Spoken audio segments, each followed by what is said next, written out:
Universitas Asia Yogyakarta akan menampilkan video pemeriksaan pertumbuhan pada anak.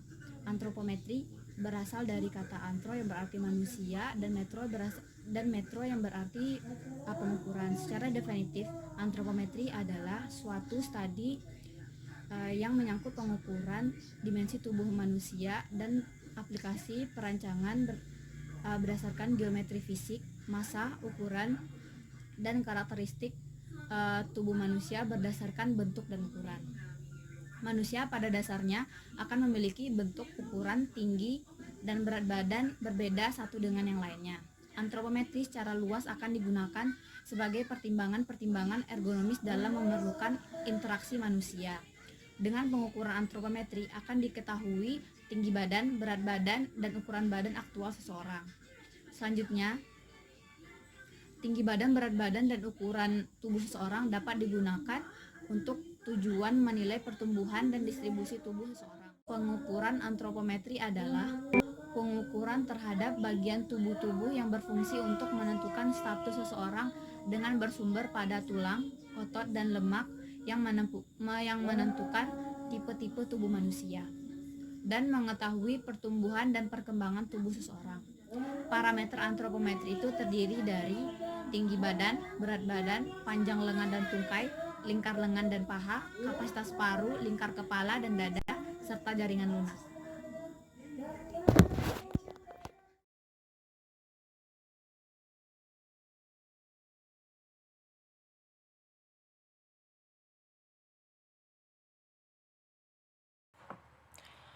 Oke, terima kasih untuk waktunya.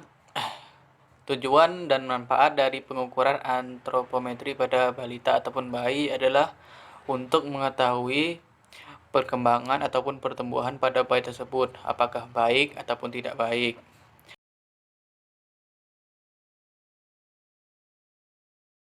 Nah, kemudian ada juga itu untuk mengetahui status gizi pada anak tersebut, apakah gizinya itu baik, cukup, atau kurang. Terima kasih.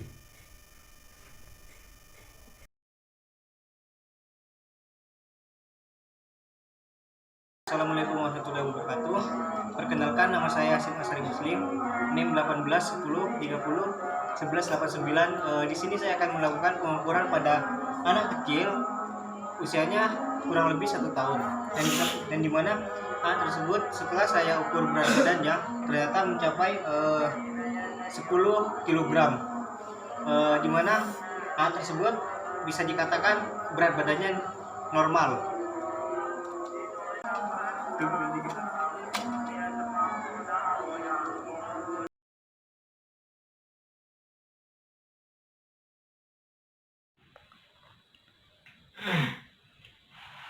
Perkenalkan, nama saya Cesar Miguel, NIM 18 10 30 11 86, Prodi Fisioterapi S1, Universitas Asia Yogyakarta, kelompok 4C5. Nah, di sini saya akan menjelaskan tentang berat badan pada bayi. Nah, untuk berat badan anak dan tinggi badan balita itu bisa menjadi tolak ukur untuk pertumbuhan fisik anak, apakah ideal atau tidak. Nah, pertumbuhan anak di masa kecil dapat mempengaruhi pertumbuhan kehidupan anak di masa depan. Untuk itu, kita perlu untuk mengetahui beberapa berat badan balita yang ideal. Berikut akan saya jelaskan untuk usia balita yang berat badannya ideal. Pertumbuhan berat badan anak balita usia 2-3 tahun tidak terlalu besar, tapi masih termasuk ideal. Rata-rata berat badan balita naik sekitar 1,8 kg dalam rentang waktu 1 tahun. Nah, untuk anak balita usia 3-4 tahun itu kenaikan berat badannya tidak jauh berbeda dengan usia sebelumnya. Berat badan anak balita di usia ini yang ideal naik sekitar 1,5 kg dalam setahun, dengan rentang berat badan antara 13 sampai 15 kg. Nah, untuk berat badan pada anak balita yang 4 sampai 5 tahun, di usia ini gerakan anak semakin lincah karena mereka sangat menyukai aktivitas fisik. Berat badan balita yang ideal di usia 4 sampai 5 tahun ini naik sekitar 2 kg dalam setahun. Untuk usia rata-rata yang saya dapat dari artikel dari Kementerian Kesehatan Republik Indonesia, untuk usia anak 1 tahun, untuk anak perempuan normalnya 7 sampai 11,5 kg, untuk anak laki-lakinya 7,7 sampai 12 kg. Nah, untuk usia 2 tahun itu untuk anak perempuan 9 sampai 14,8 kg, untuk anak laki-lakinya 9,7 sampai 15,3 kg. Nah, untuk usia 3 tahun anak perempuannya itu 10,8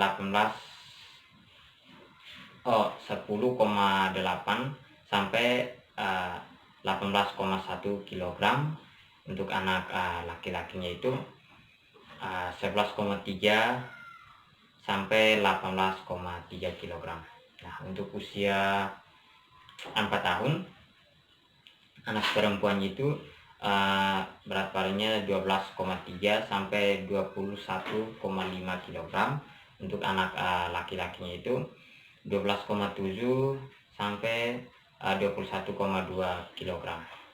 Nah, untuk balita yang usia 5 tahun itu anak perempuannya itu 13,7 sampai 24,9 kg. Untuk anak laki-lakinya itu 14,1 sampai 24,2 kg.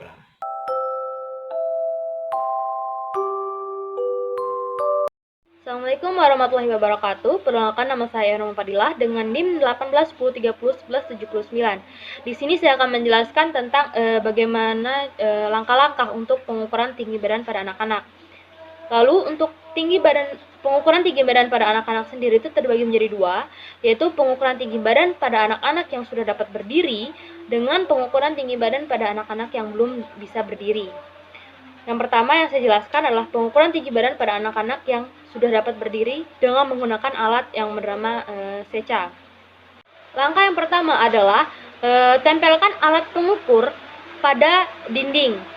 Lalu bagian yang lebih panjang itu menempel pada bagian lantai dan bagian yang lebih pendek menempel pada bagian dinding.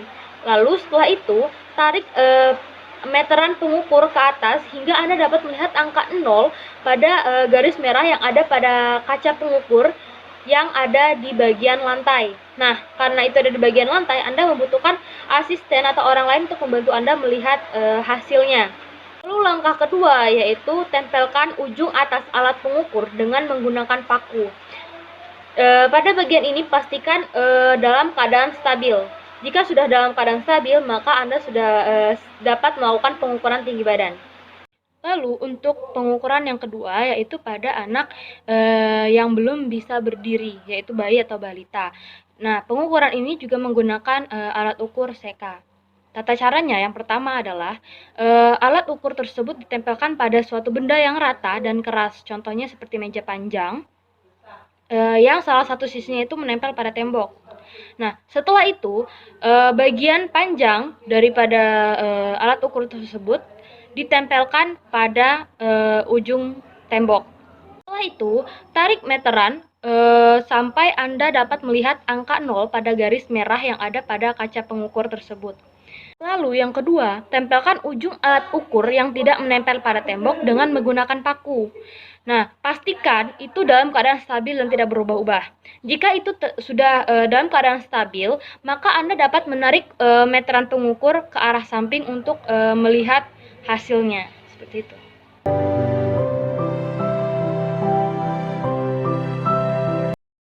Assalamualaikum warahmatullahi wabarakatuh.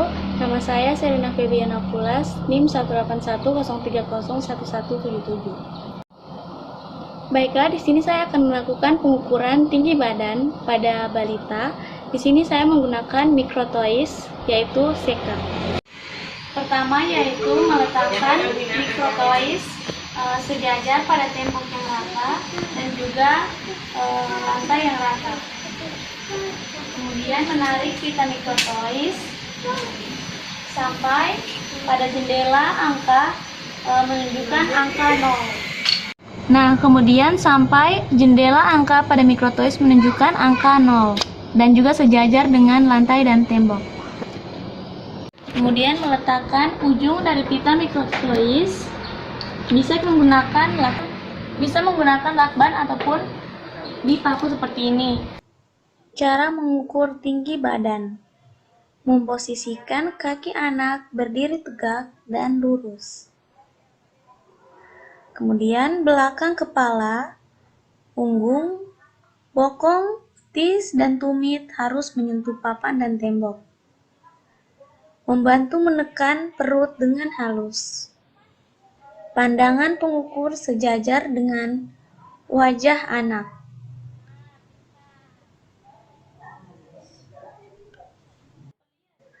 Posisikan kepala anak yang menghubungkan tragus dan ujung mata tegak lurus dengan tembok. Ini disebut dengan garis Frankfurt horizontal. Kemudian, tarik mikrotoa dengan posisi sejajar. Pada saat pengukuran, pengukur memegang leher balita dan memegang mikrotoa. Untuk ibu atau asisten bisa memegang pada lutut dan juga kaki balita. Atau seperti gambar berikut. Mata pengukur sejajar dengan jendela baca, kemudian catat hasilnya. Hal-hal yang perlu diperhatikan.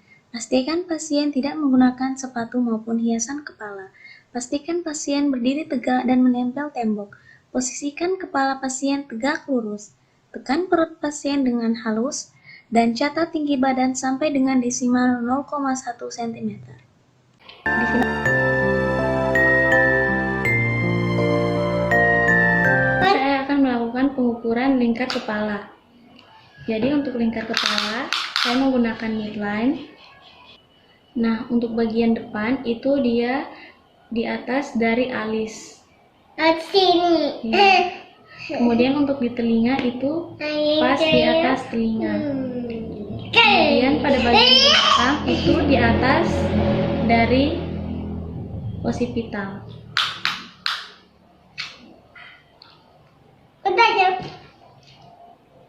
Kemudian untuk nilainya yaitu cm, kemudian dilihat dari angka yang bertemunya dari angka 0. Di sini untuk kepalanya yaitu 47 cm.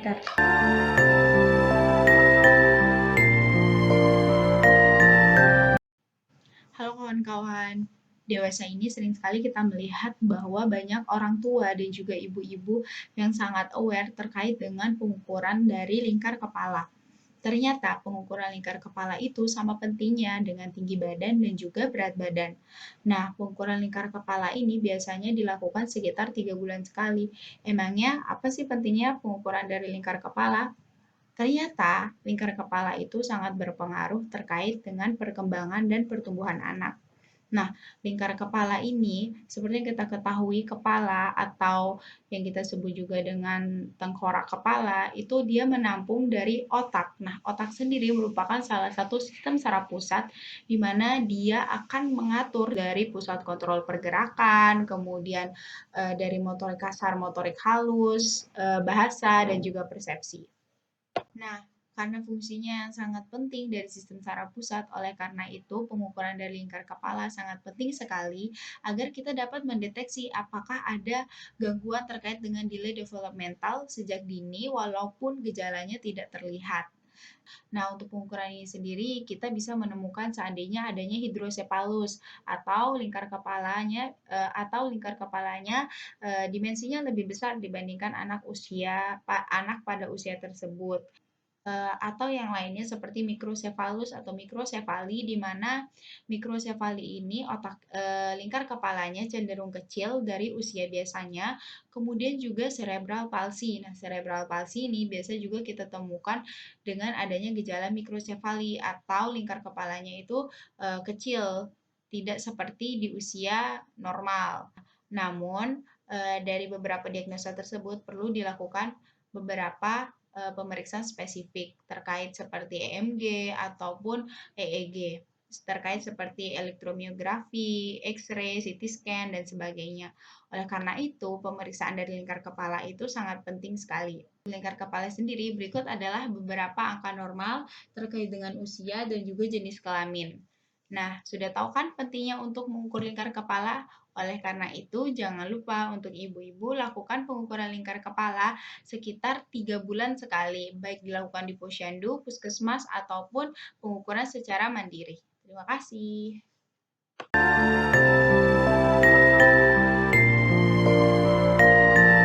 Assalamualaikum warahmatullahi wabarakatuh. Nama saya Risalatu Salma, NIM 82, Prodi S1 Fisioterapi. Di sini saya akan melakukan pengukuran lingkar dada pada bayi. Untuk lebih jelasnya, mari kita lihat video berikut ini.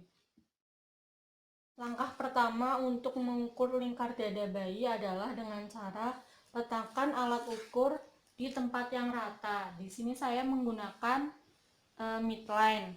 Lalu baringkan bayi di tengah-tengah midline. Setelah itu lingkarkan midline di sepanjang dada bayi. Pastikan midline melingkar di atas kedua puting. Lalu baca hasil dari pengukuran. Di sini saya mendapatkan hasil bahwa lingkar dada bayi ini panjangnya 39,5. Setelah itu, langkah yang terakhir adalah catat hasil pengukurannya. Ya, tadi adalah pengukuran lingkar dada pada bayi. Semoga bermanfaat. Terima kasih. Wassalamualaikum warahmatullahi wabarakatuh.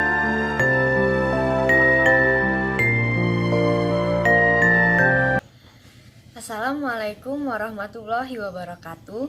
Perkenalkan, nama saya Nia Agustina dengan NIM 81.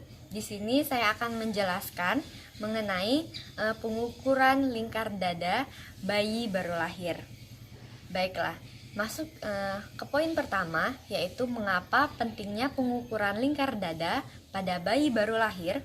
Karena angka kematian bayi berat lahir rendah atau BBLR mencerminkan derajat kesehatan masyarakat. Bayi-bayi ini lebih mudah untuk menjadi sakit bahkan meninggal dibandingkan dengan bayi berat lahir normal. Langkah utama untuk menyelamatkan BBLR agar dapat tumbuh dan berkembang dengan baik adalah melalui deteksi dini BBLR. Pada saat dilahirkan, yang diikuti dengan upaya tindak lanjut tepat sasaran. Penimbangan bayi baru lahir merupakan cara terbaik untuk deteksi dini BBLR. Namun, di lapangan tidak selalu tersedia alat timbangan yang akurat, sehingga pengukuran lidah bayi segera setelah dilahirkan dapat dipakai sebagai pengganti penimbang berat lahir untuk deteksi dini BBLR. Baiklah, kita lanjutkan ke tujuan pengukuran lingkar dada. Ada dua tujuannya. Yang pertama yaitu tujuan umum, yaitu untuk mendeteksi secara dini BBLR sebagai dasar intervensi dalam rangka mewujudkan kesehatan bayi yang optimal untuk meningkatkan sumber daya manusia. Selanjutnya, untuk tujuan khusus, yang pertama, semua bayi lahir yang tidak ditimbang dilakukan deteksi dini dengan pengukuran lingkar dada. Yang kedua, tata laksana BBLR yang tepat sasaran untuk mencegah akibat BBLR baik di rumah maupun di sarana kesehatan. Yang ketiga, di setiap desa ada kelompok masyarakat yang membantu pendataan BBLR dan menunjuk BBLR. Yang keempat, membantu menurunkan angka kematian bayi sesuai sasaran melalui upaya kelangsungan hidup BBLR. Dan yang terakhir, setiap bayi yang telah diukur lidahnya dicatat dengan cermat dan dilaporkan. Selanjutnya, untuk sasaran pengukuran lingkar dada, yaitu bayi baru lahir, dengan prosedur yang pertama, alat yang kita butuhkan yaitu midline atau alat ukur berupa pita yang memiliki sentimeter dengan ketelitian 0,1 cm dan memiliki tanda berwarna merah, hijau, dan kuning. Untuk cara pengukuran, yang pertama, letakkan pita di tempat yang rata, marka menghadap ke bawah. Yang kedua, setelah bayi dibersihkan dari darah dan lendir, baringkan bayi di tengah-tengah pita. Upayakan bayi dalam keadaan tenang. Yakinkan bahwa garis mendatar di sepanjang tengah pita jatuh di kedua puting susu bayi. Yang keempat, lingkarkan ujung pita dan selipkan ke dalam celah yang ada sampai pita melingkar di tubuh bayi dengan lembut dan rata di sepanjang garis puting susu. Dan yang terakhir, baca dan catat ukuran lidah pada pita sampai milimeter terdekat. Contohnya seperti 27,5 cm. Untuk batas ambang, bayi berat lahir normal diberikan warna hijau yang berarti lebih dari sama dengan 29,5 cm, artinya berat bayi setara dengan lebih besar dari sama dengan 2.500 gram. Untuk berat bayi lahir rendah diberikan warna merah yang berarti kurang dari 27,0 cm, yang artinya berat bayi setara dengan kurang dari 2.000 gram.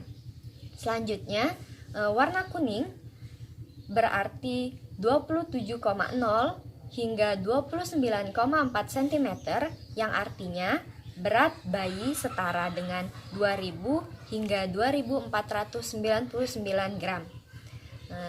Terima kasih. Sekian yang dapat saya sampaikan. Lebih dan kurang saya minta maaf kepada Tuhan, saya mohon ampun. Wassalamualaikum warahmatullahi wabarakatuh.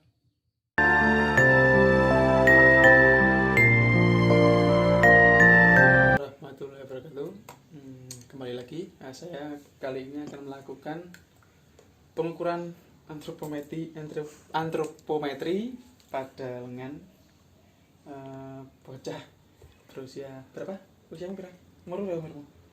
Umur berapa? Wow, ini usianya 3 tahun ya. Coba dimo, gini loh.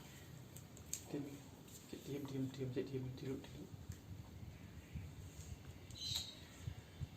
Titik awalnya, aksisnya berada pada akromion. Ini kita kira-kira di sini ya. Lalu untuk titik bawahnya yaitu di epikondyle lateral, itu sini ya. Hasilnya adalah 17. Lalu untuk mengukur lingkarnya itu kita kasih pada titik di tengah-tengah. Kalau 17 berarti titik tengahnya diam.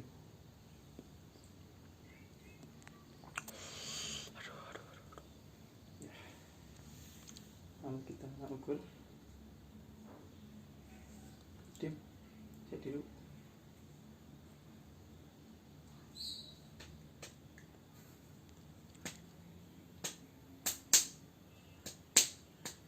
Ya, hasilnya sama 17 ya. Untuk panjang lengan atas itu hasilnya adalah 17. Lalu untuk lengan lingkar lengannya adalah 17 juga. Ya, sekian, terima kasih. Assalamualaikum warahmatullahi wabarakatuh.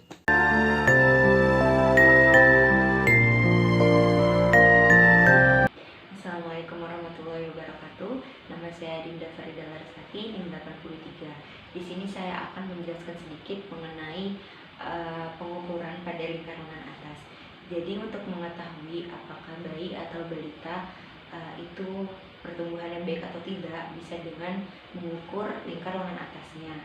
Jadi berdasarkan Lonsky, untuk lingkar lengan atas normalnya berdasarkan usia adalah jika bayi usia 6-8 bulan, normal lingkar lengan atasnya adalah 14,75 cm.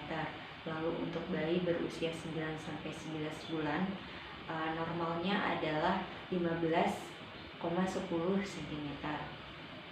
Lalu untuk usia 1 tahun, normalnya adalah 16,10 cm.